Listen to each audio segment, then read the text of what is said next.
I want to be able to draw incredible robots like this, completely from imagination.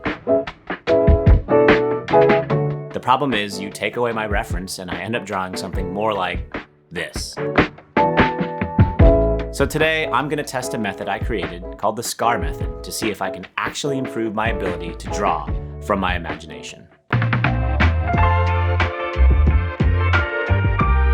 In my time spent trying to actively learn in my sketchbook, I've devised a method that I believe optimizes time spent drawing. SCAR stands for Study, Close, Assess, and Redraw. Now, before I fully dive into this method with you, I'm going to willingly participate in its process so we can learn together and hopefully see some tangible results by the end of the video. I'll start by drawing a piece completely from my own imagination. We'll use this as our control. Then I'll actively study the parts to learn how to draw this thing using the SCAR method. And finally, at the end, I'll redraw a new piece completely from imagination using what I've learned.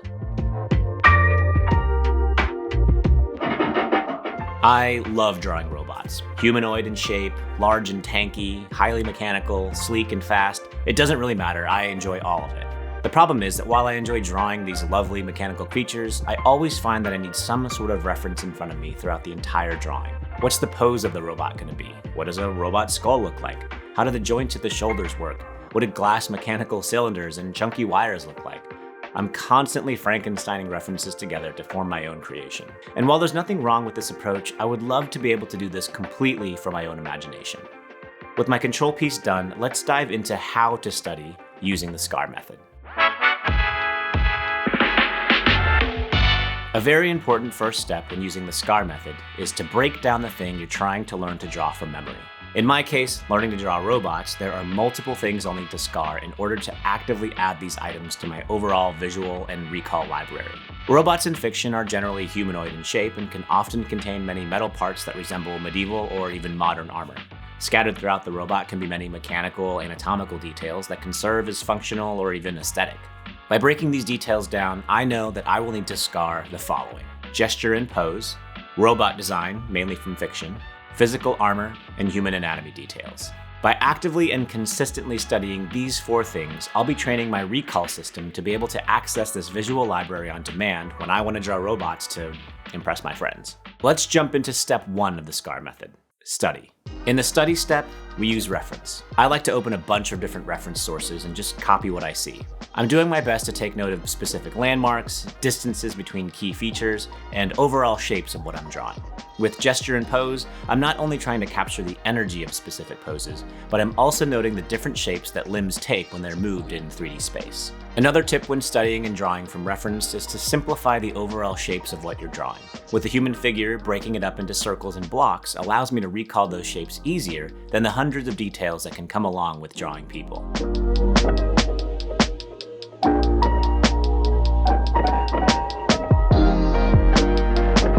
Spend about 10 to 15 minutes drawing from reference before moving on to step 2, close.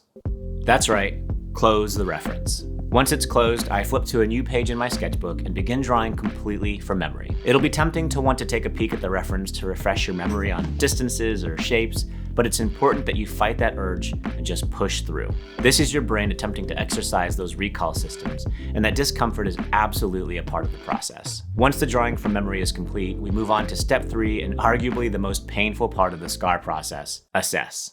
This is where we reopen our reference images, and on our drawing, we physically mark where we went wrong. Was a certain shape too long or too wide? Did we place a limb too low, make a leg too chunky? Be brutally honest in your assessment and draw the corrections directly on top of your image. I like to use a different color when going through the assess step, so I can see exactly where I measured something incorrectly or mistranslated an element on the page. I'm physically making those corrections to my visual library to be able to more accurately recall them later. Once we've done this, we move on to step 4. Redraw. Step 4 is where we take everything we've learned in steps 1 through 3 and redraw the image. Put away references, put away corrected sketches, and put pencil to a fresh piece of paper. When drawing, think about the shapes you made when you first put the reference away. As you draw, also think about the corrections you made when you reopened the reference. Do your best to really apply what you've learned to this new image.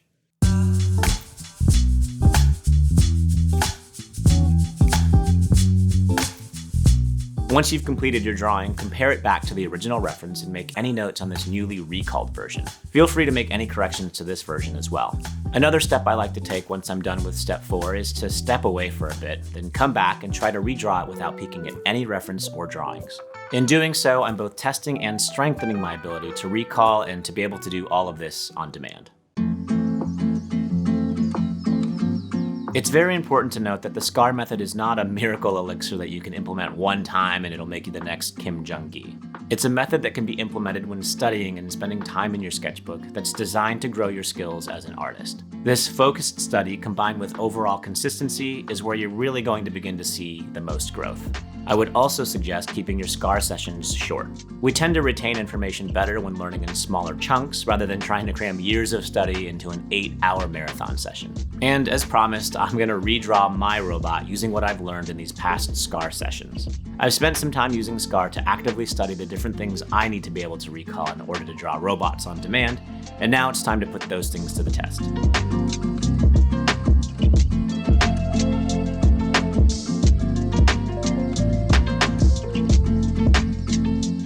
The times in my life where I've seen the most progress in my ability as an artist were when I combined active study with the overall enjoyment of art. Drawing for the fun of it, but also studying to improve. I've always enjoyed drawing, and I think it's important to remember that art should be enjoyed.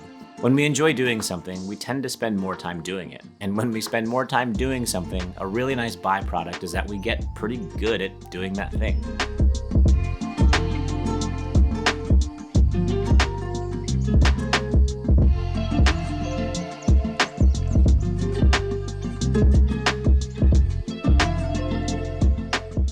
At the beginning of this video, I wanted to be able to draw incredible robots completely from imagination.